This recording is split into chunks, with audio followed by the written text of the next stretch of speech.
Question number 18 CMA final दिसंबर 2017।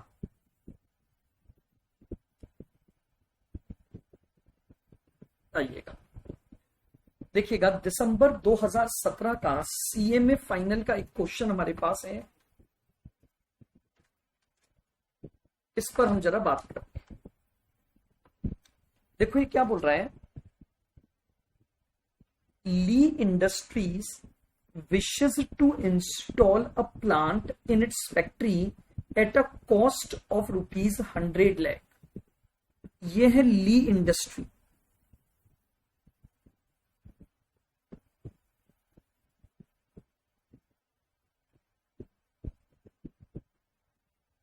ली industries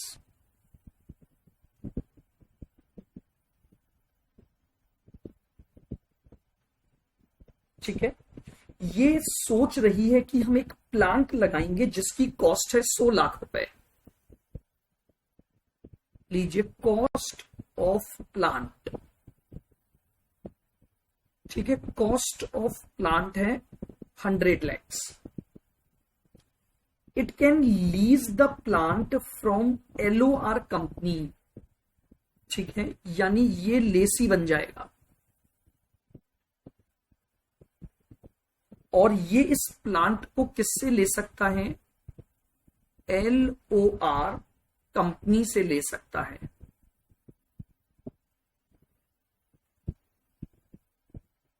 तो ये जो LOR कंपनी है ये लेसर बनेगी, ठीक है। लीज पीरियड होगा 3 साल का। Year and lease payment of 34 lakh. लीजिए, लीज रेंट जो रहेगा आपका 34 लाख रहेगा। आइएगा, LOR will maintain the plant, यानी जो लेसर है ये मेंटेनेंस कॉस्ट इनकर्ड करेगा।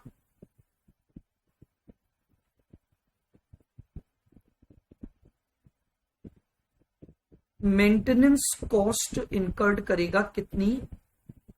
5 लाख रुपए।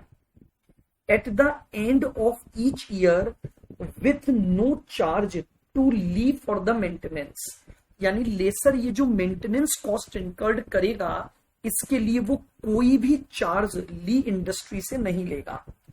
ऑल्टरनेटिवली, यानी ये तो एक ऑल्टरनेटिव वन है आपका, सुनना।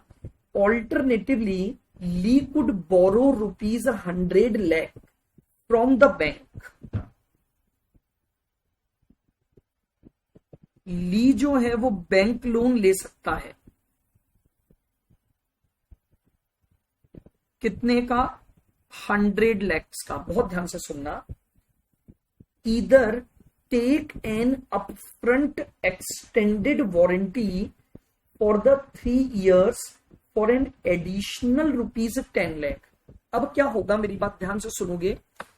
आपने ये जो 100 लाख का लोन लिया, इस लोन को लेने के बाद आप सप्लायर से असेट परचेज करोगे।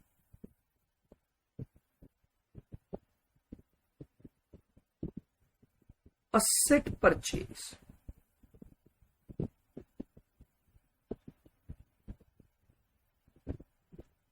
From supplier.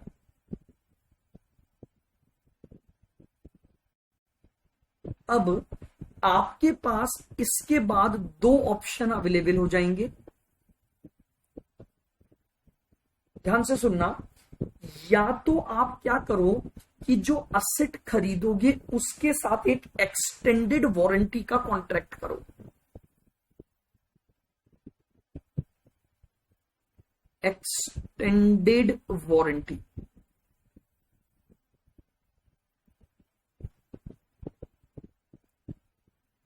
ठीक है। अगर एक्सटेंडेड वारंटी लेते हो तो अपफ्रंट पेमेंट करना पड़ेगा। अपफ्रंट पेमेंट, और वो अपफ्रंट पेमेंट आपका होगा 10 लाख का, ठीक है। या फिर आप असेट सप्लायर से ले आओ और आप खुद मेंटेनेंस कॉस्ट इनकर्ड करो।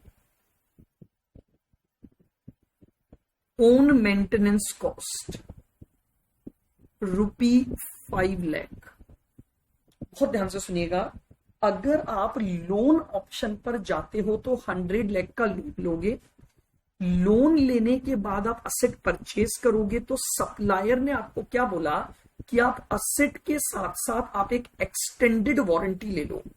3 साल की एक्सटेंडेड वारंटी हम आपको दे रहे हैं 10 लाख रुपए के अप फ्रंट पेमेंट पर। यानी आज आप 10 लाख रुपए का पेमेंट कर दो और 3 साल तक इस असेट की मेंटेनेंस हम करेंगे, वारंटी में रहेगी ये। या फिर सुनना, हम सप्लायर के पास न जाएं और खुद मेंटेनेंस कॉस्ट बियर करें, तो इस केस में हमारा 5 लाख रुपए पर एनम का खर्चा होगा। आगे बढ़ते हैं। Bank loan would involve an initial payment of 1 lakh. आइएगा, जब हम लोन लेंगे तो इनिशियल पेमेंट करना पड़ेगा।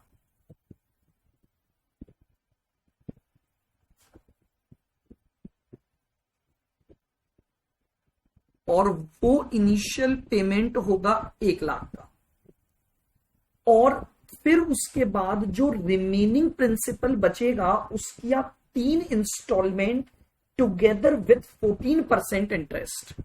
इसका मतलब ये हो गया कि अब आपका बचा 99 लाख डिवाइड बाय 3, तो 33 लाख का प्रिंसिपल दोगे प्लस 14% इंटरेस्ट दोगे।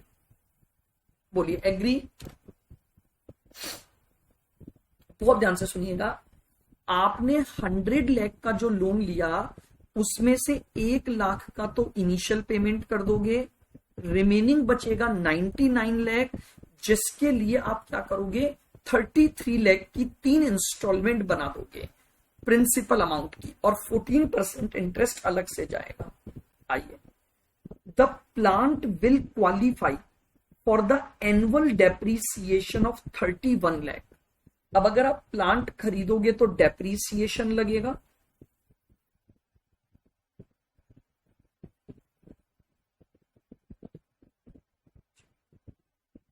लीजिए डेप्रीसिएशन आएगा 31 lakh and 7 lakh is the expected salvage value.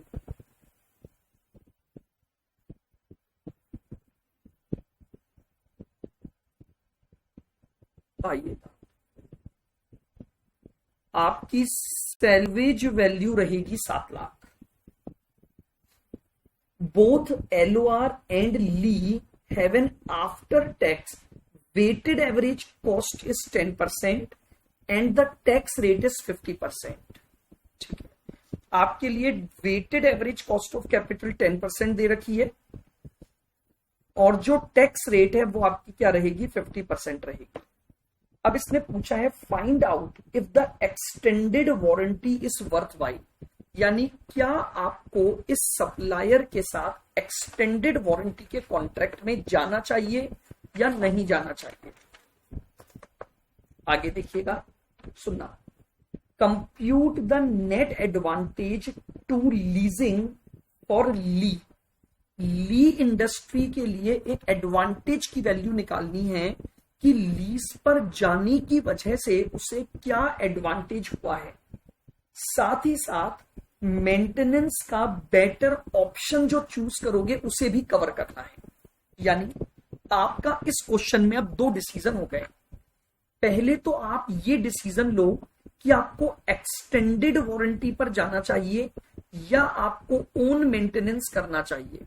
फिर इनमें से जो बेटर ऑप्शन आएगा, ध्यान से सुनना, इनमें से जो बेटर ऑप्शन आएगा उसको काम में लेते हुए ये निकालो कि लीजिंग पर जाने की वजह से आपका नेट एडवांटेज क्या हो रहा है।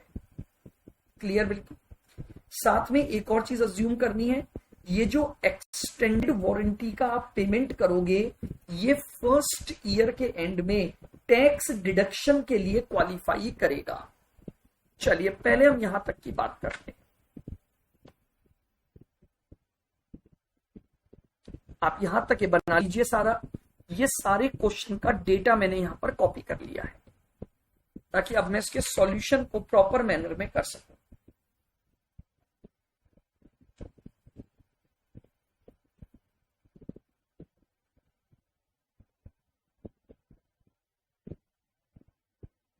तो आइएगा,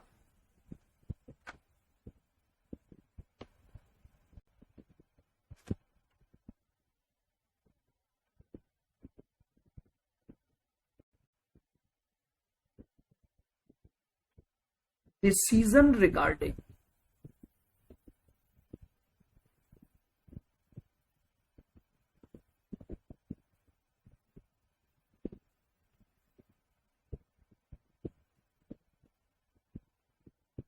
extended warranty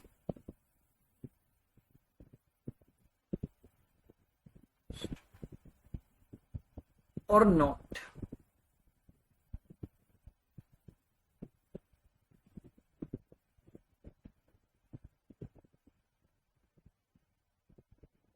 देखिएगा, सबसे पहले मुझे बताइए कि एक्सटेंडेड वारंटी लूंगा या नहीं लूंगा, क्या ये किसी भी तरह का फाइनेंसिंग डिसीजन है या ये बेसिकली एक कैश फ्लो बेस्ड डिसीजन है। बहुत ध्यान से इस बात को समझिएगा। मुझे बताइए, वारंटी लेना या न लेना, क्या ये फाइनेंस का डिसीजन है या नहीं? लिखिएगा, this decision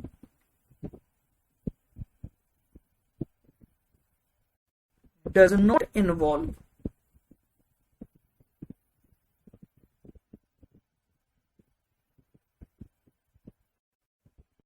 this decision does not involve any financing decision, any financing decision,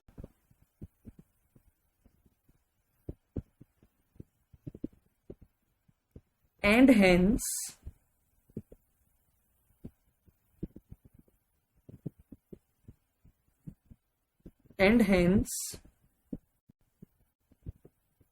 for decision purpose,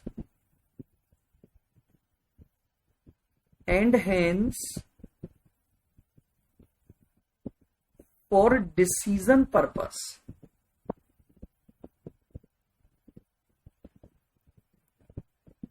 we must use cost of capital.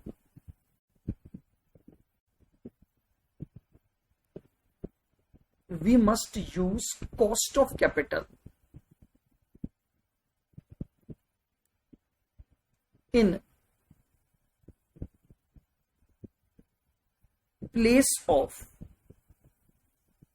we must use cost of capital in place of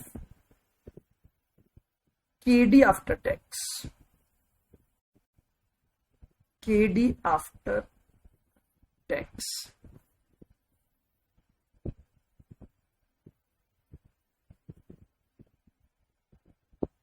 So we must use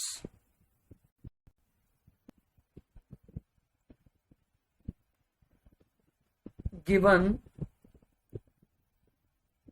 cost of capital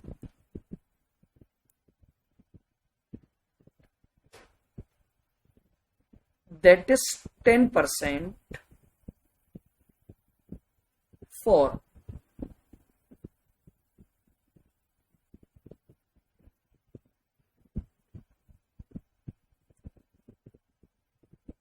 calculating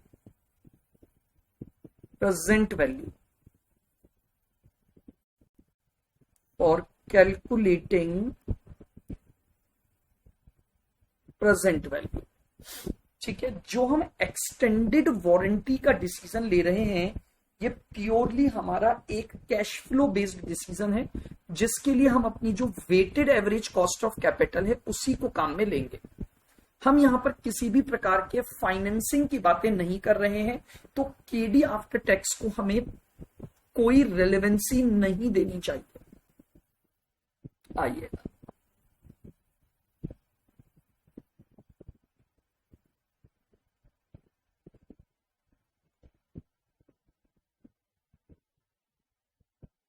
alternative one,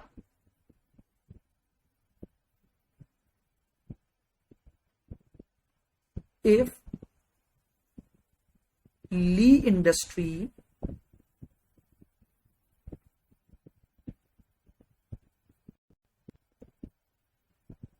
opt for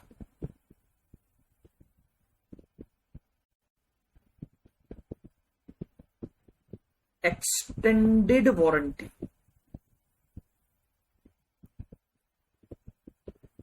opt for extended warranty, अगर जो ली industry है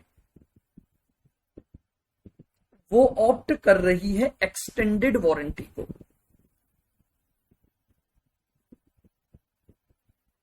year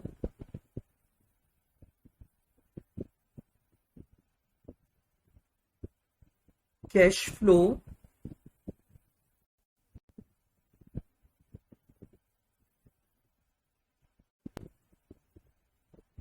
tax benefit net cash flow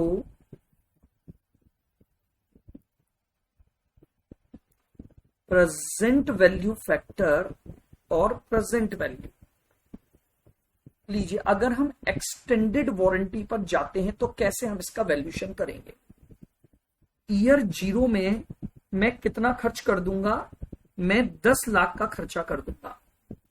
year 0 में कोई tax benefit नहीं मिलेगा, तो मेरा net cash flow 10 lakh रहेगा। पीवी फैक्टर 1 है तो मेरे पास 10 लाख का कैश फ्लो आएगा एट प्रेजेंट वैल्यू। ईयर 1 पर कैश फ्लो कुछ नहीं है, लेकिन 50% की रेट से 5 लाख का मुझे टैक्स बेनिफिट मिलेगा। ठीक है, तो नेट कैश फ्लो आया नेगेटिव 5 लाख। अगर मैं 10% की डिस्काउंट रेट ले रहा हूं तो 0.909, तो बताइए ये कितना आ गया।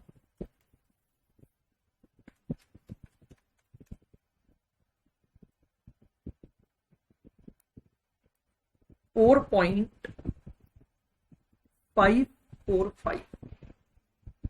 लीजिए, नेट अमाउंट मेरे पास net outflow,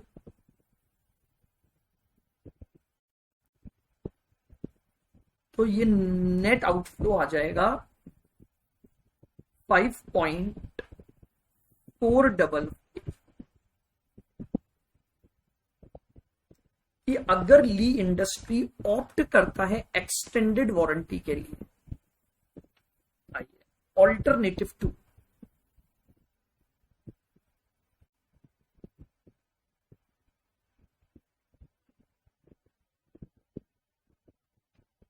alternative 2,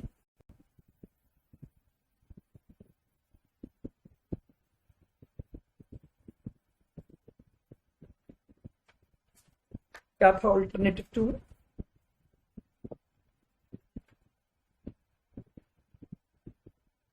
if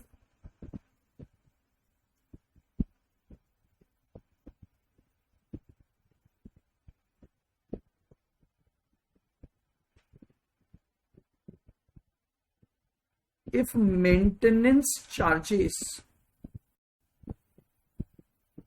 are incurred,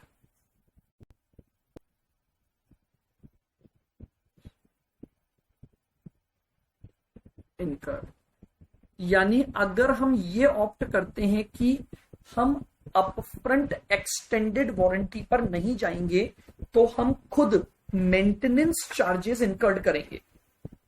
अब अगर हम खुद मेंटेनेंस चार्जेस इनकर्ड करेंगे तो 5 लाख का मेंटेनेंस चार्जेस रहेगा। ईयर कैश फ्लो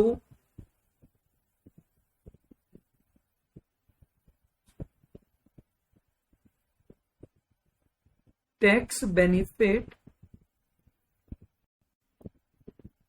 तो ये आ गया नेट कैश फ्लो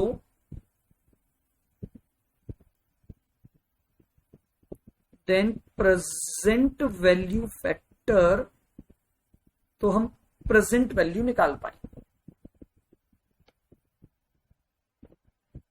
आइएगा, ईयर 1 से लेकर 3 तक 5 लाख का आपका कैश फ्लो होगा, 50% की रेट से 2.5 का टैक्स बेनिफिट मिलेगा, तो आपका जो नेट कैश फ्लो है वो 2.5 हो जाएगा।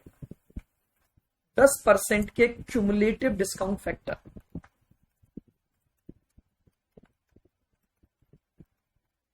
2.487 6.2175,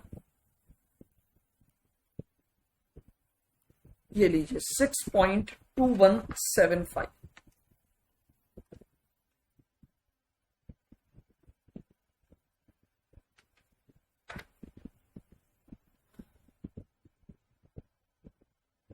क्लियर बिल्कुल? बताइए, ये आपके पास नेट आउटफ्लो आ गया।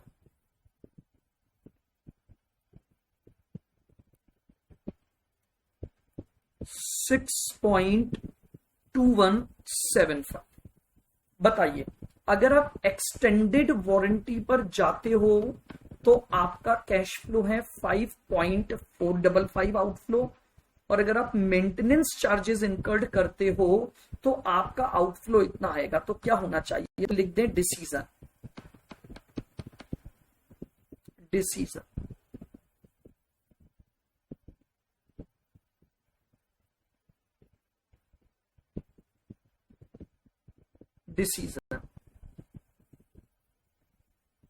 ली industry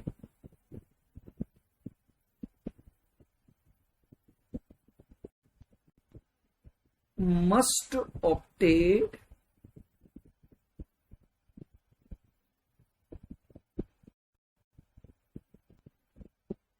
extended warranty, must obtain extended warranty alternative।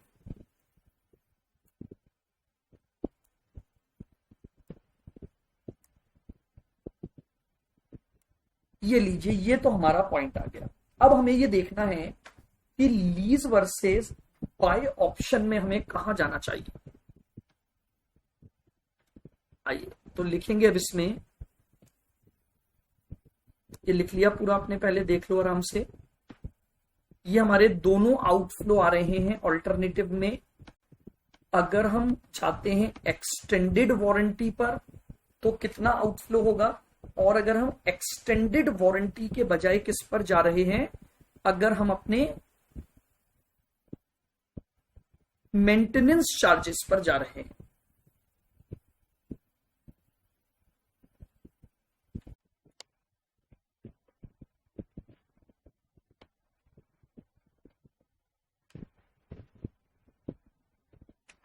आइए सेकंड पॉइंट की तरफ चलते हैं।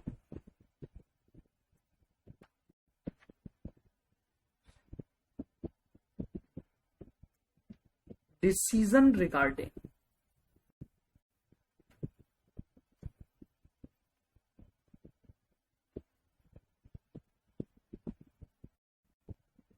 Lease versus bye.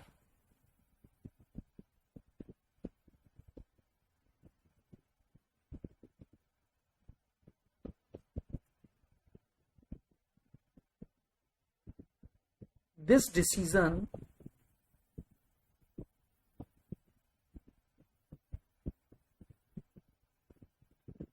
relates financing decision,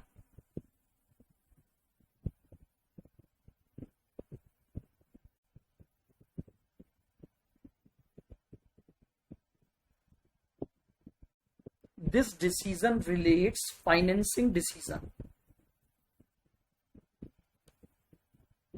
So we assume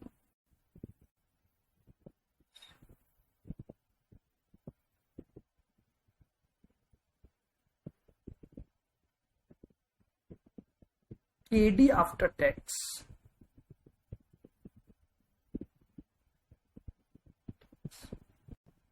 as discount rate.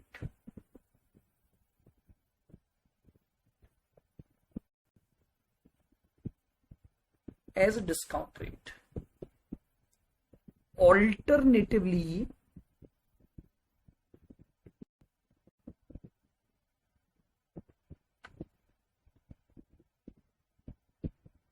Alternatively,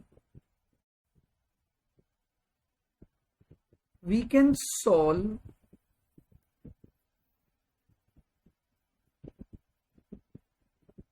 by using KE, that is 10% as a discount rate.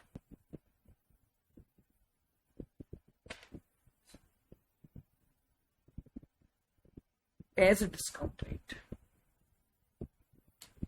हमारे पास दोनों alternative हैं, हम KD after tax को यूज करें या हम केई को यूज करें। मैं लगातार बार बार आपको ये चीज बता रहा हूं कि इसकी डिस्काउंट रेट पर लेकर कई बार ऐसी एक समस्या आती है।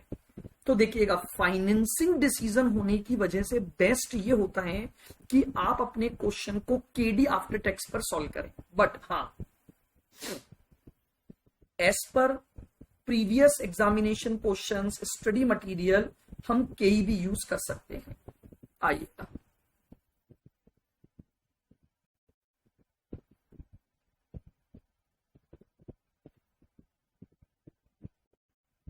alternative one, that is lease alternative.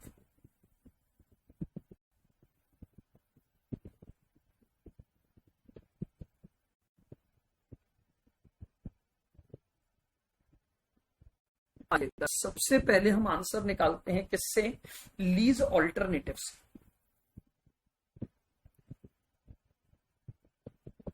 Year, lease rent,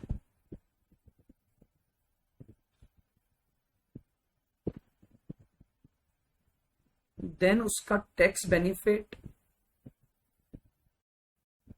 तो मेरे पास आ जाएगा नेट कैश फ्लो।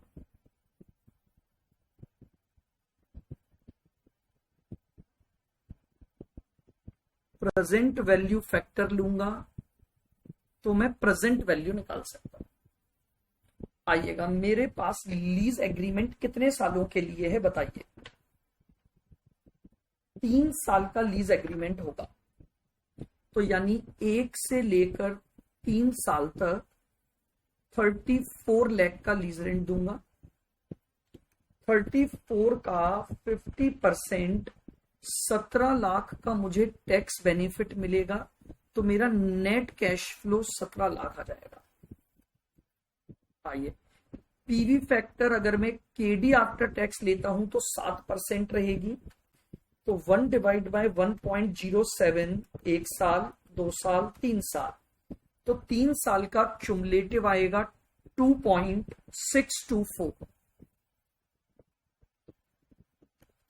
तो 17 इंटू 2.624, 44.61। ये लीजिए,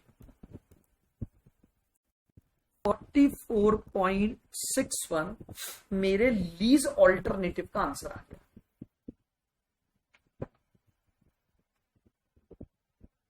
बताइए, क्लियर है बिल्कुल?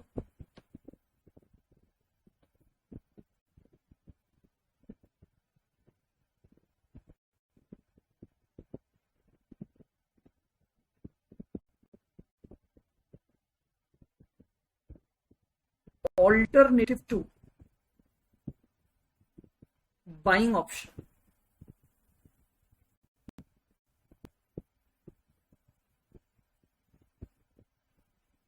ऑल्टरनेटिव 2 पर मैं जाऊंगा, that is buying option.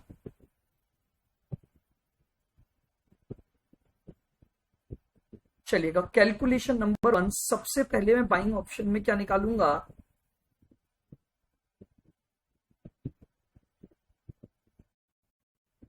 Calculation of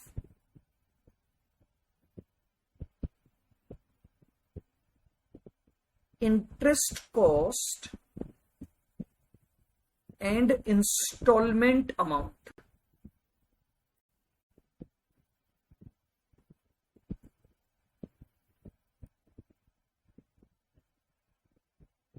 and instalment amount, मैं इंटरेस्ट कॉस्ट कैलकुलेट करूंगा और एज वेल एज मैं इंस्टॉलमेंट की वैल्यू को निकालूंगा।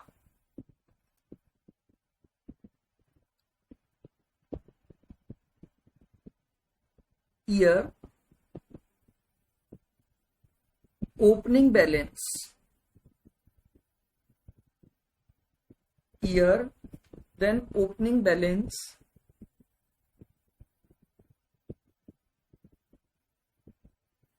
इंटरेस्ट,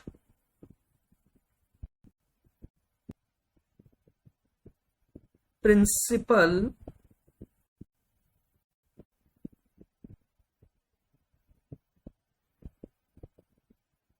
इंस्टॉलमेंट और क्लोजिंग बैलेंस। आइएगा देखिएगा, सबसे पहले ईयर 0 के टाइम पर मेरी असेट का लोन का ओपनिंग बैलेंस था 100 लाख। 0 ईयर में कोई इंटरेस्ट नहीं है, मैंने 1 लाख का प्रिंसिपल पे किया, वही 1 लाख मेरी इंस्टॉलमेंट बनी और क्लोजिंग बैलेंस आ गया 99।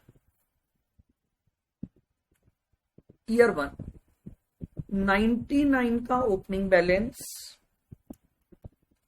99 पर 14%, 13.86 का इंटरेस्ट बनेगा,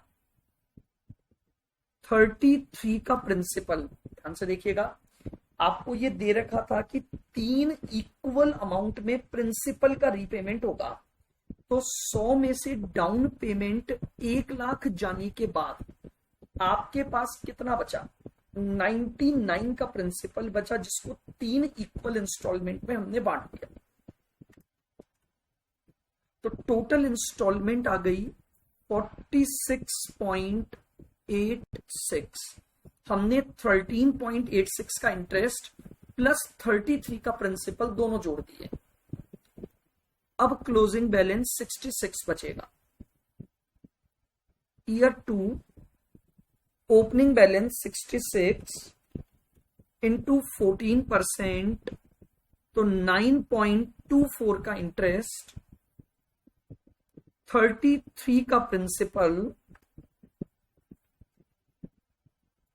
42.24 की इंस्टॉलमेंट और क्लोजिंग बैलेंस बचेगा 33। ईयर 3, 33 का ओपनिंग बैलेंस, 14% इंटरेस्ट दोगे 4.62, 33 का प्रिंसिपल चुकाओगे 37.62 की instalment, closing balance dash.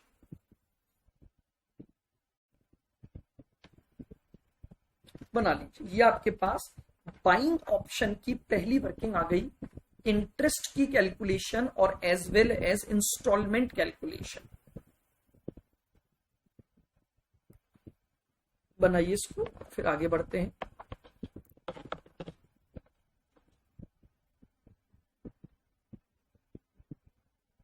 Second point निकालें, चलिएगा आइए।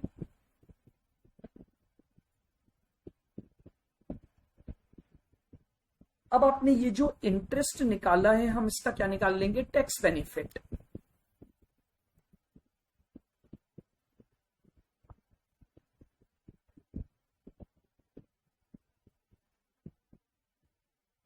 टैक्स बेनिफिट ऑफ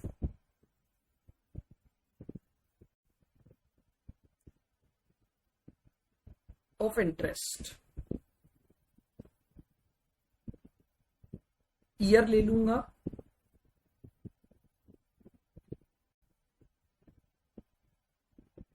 इंटरेस्ट और उसका टैक्स बेनिफिट, ये उसका टैक्स बेनिफिट आ गया। चलिए ईयर 1 बताइए मुझे, ईयर 1 का इंटरेस्ट था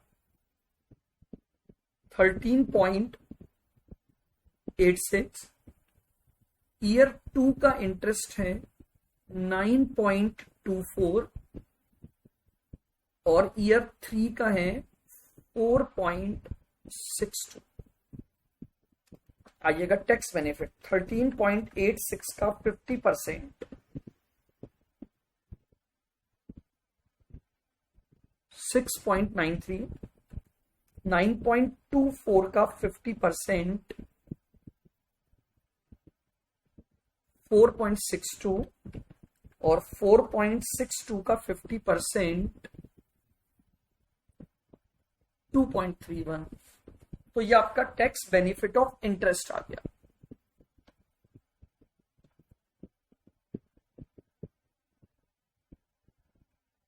पॉइंट नंबर 3,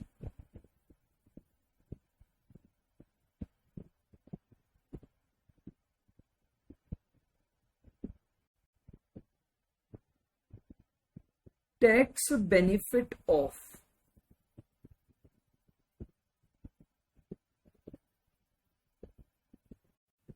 डेप्रिसिएशन अब हम निकालेंगे।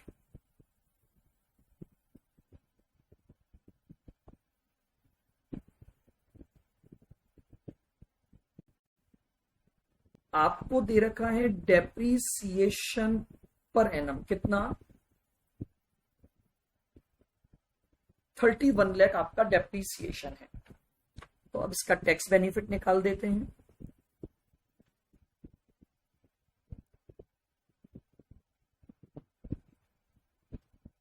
टैक्स बेनिफिट आ जाएगा 31 लाख का 50% यानी 15.50 लाख। तो ये लीजिए, ये आपके पास डेप्रिसिएशन का टैक्स बेनिफिट आ गया।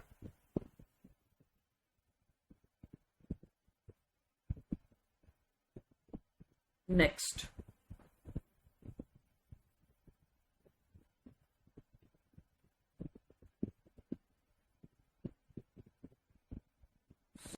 Salvage value 7 lakh. नाउ जरा चेक करते हैं क्या इस पर कोई कैपिटल गेन या लॉस हो रहा है। तो आइएगा, मुझे बताइए असेट की बुक वैल्यू क्या बची है।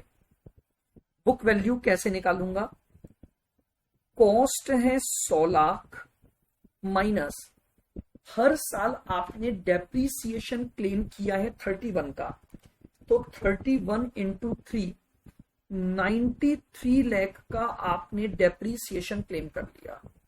तो book value I 7 lakh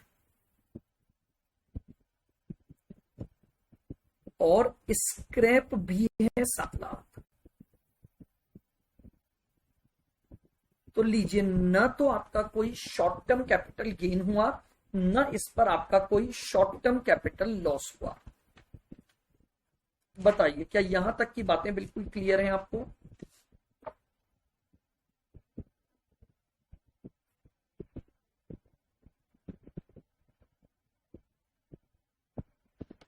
tax benefit of interest निकाल लिया, टैक्स बेनिफिट ऑफ डेप्रीसिएशन निकाल लिया और स्क्रैप वैल्यू। अब इसकी पीवी निकाल लेते हैं। तो बनाइए,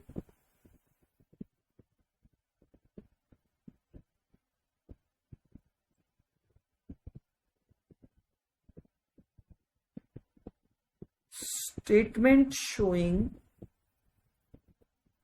present value of cash flow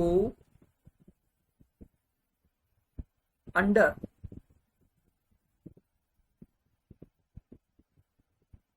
buying option,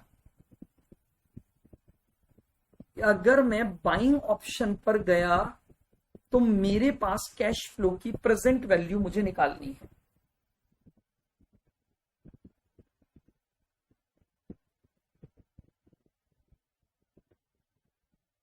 particulars, 0 year, 1 year, 2 year और 3 year.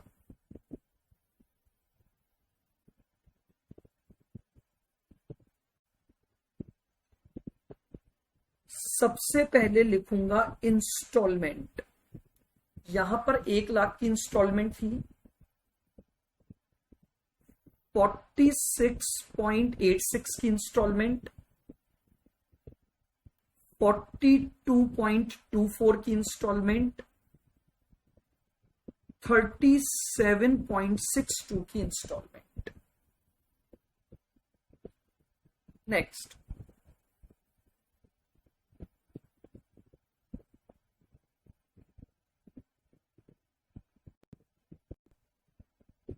Tax benefit of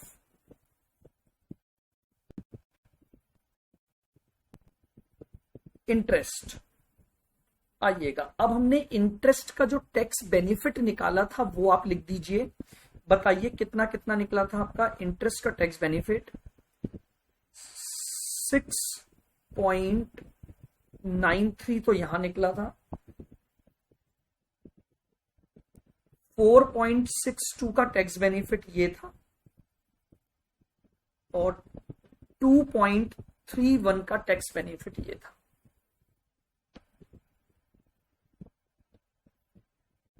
next,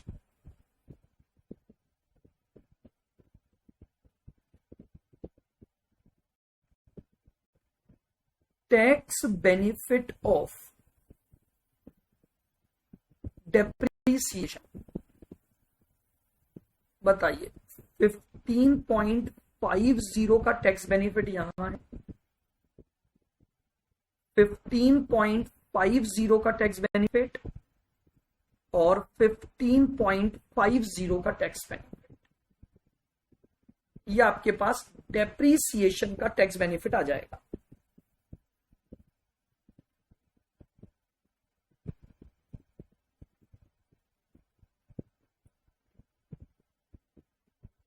एक कैश फ्लो आपका स्क्रैप वैल्यू का आया, ये लीजिए, ये आपका स्क्रैप वैल्यू का कैश फ्लो आ गया। तो अब हम नेट कैश फ्लो निकाल सकते हैं।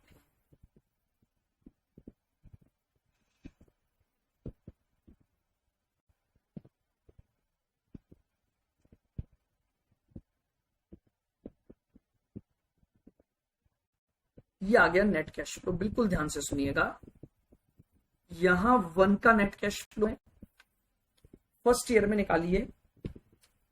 46.86 माइनस 6.93 माइनस 15.5, ये आएगा 24.43।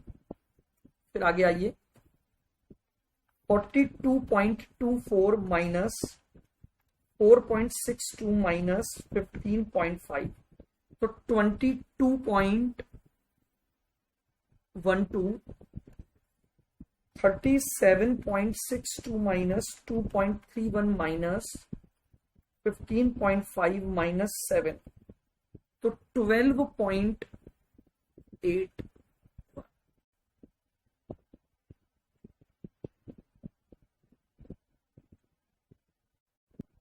Present value factor at 7%।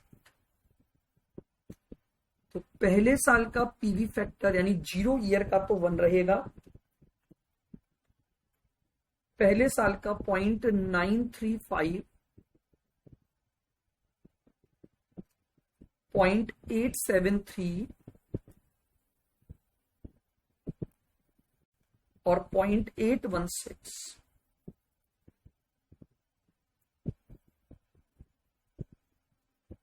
ये आपके पास आ गया प्रेजेंट वैल्यू ऑफ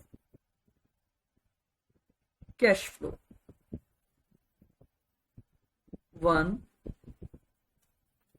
24.43 इंटू 0.935 तो 22.84, 22.12 इंटू 0.873 तो 19.31, 12.81 इंटू 0.816 तो 10.45।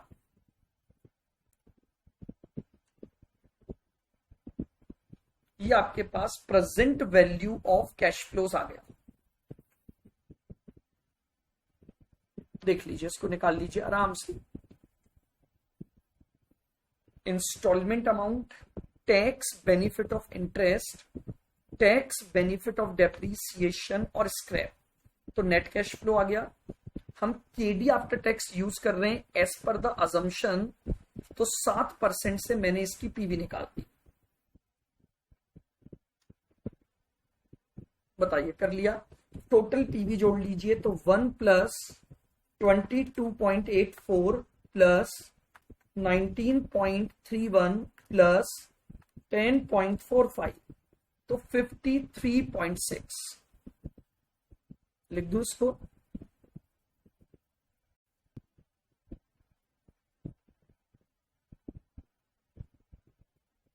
टोटल प्रेजेंट वैल्यू ऑफ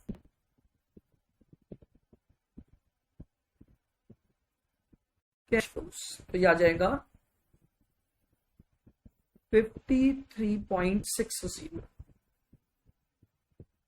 आइए,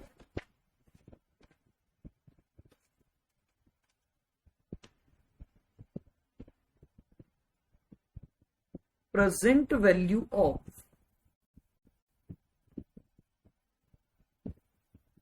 upfront extended warranty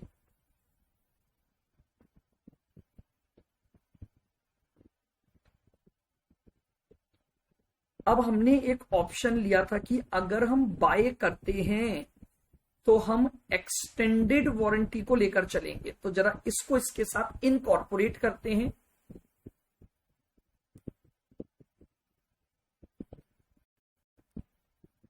assuming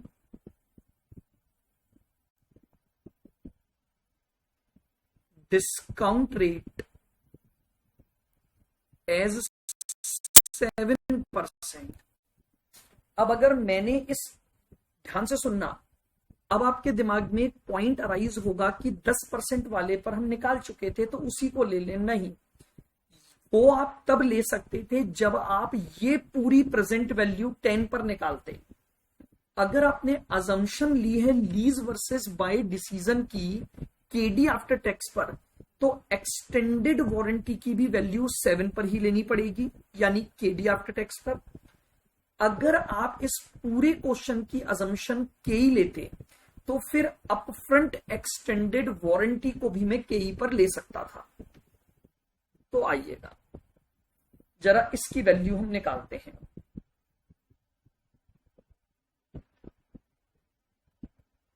year, cash flow,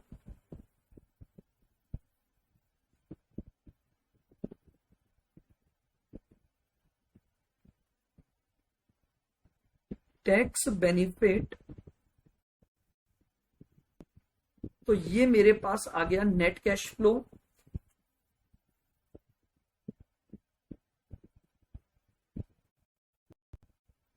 then present value factor,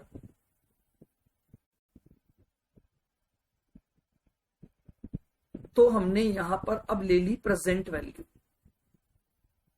बताइए, 0 ईयर में 10 लाख का कैश फ्लो होगा, कोई टैक्स बेनिफिट नहीं, net cash flow 10 lakh, PV 1 तो प्रेजेंट वैल्यू भी 10 lakh.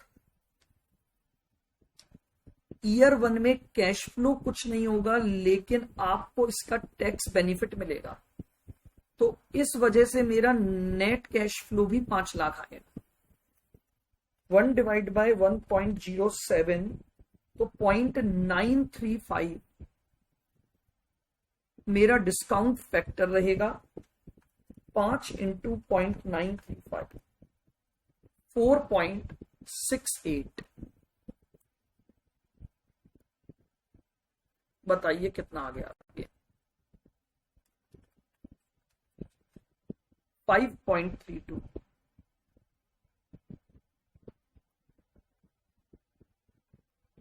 Net outflow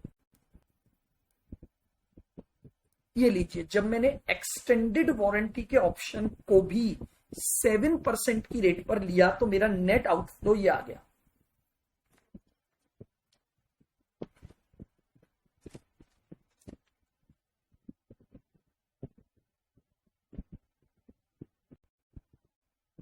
total present value of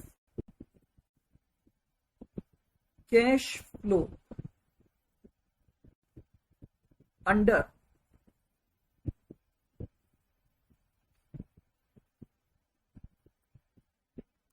buying option. अगर मैं बाइंग ऑप्शन पर गया तो total present value of cash flow कितना आया? 53.60 प्लस 5.32। 53.6 प्लस 5.32 58.92।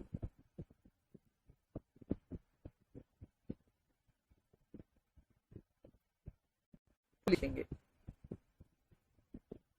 नेट एडवांटेज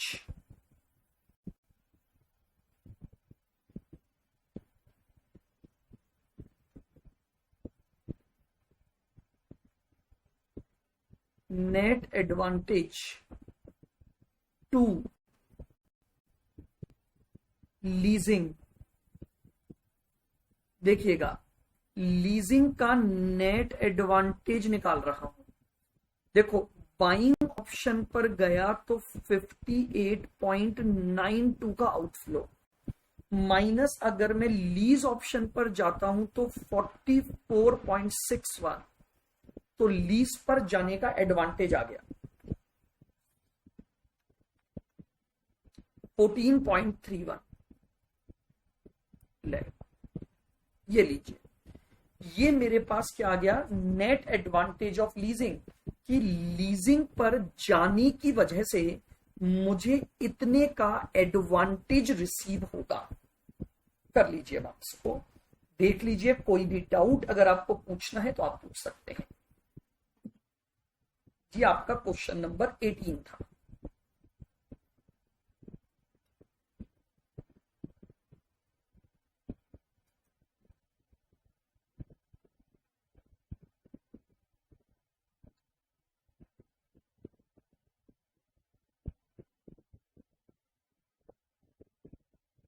बताइए, क्लियर है? बिल्कुल, हाँ जी। पहले भी मैं आपको ये बोल चुका हूं कि मैंने अजम्पशन केडी आफ्टर टैक्स लिए। आप इस पूरे क्वेश्चन को केई से भी सॉल्व कर सकते हैं by giving an appropriate assumption. तो आप अपने डिसीजन को केई से भी कर सकते हैं।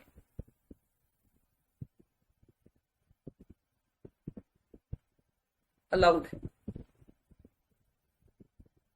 बट मैंने जो ये मान के किया है वो ये मान के किया है कि due to the financing decision मैं इसको केडी आफ्टर टैक्स यूज कर रहा हूं। क्लियर है? चलिए,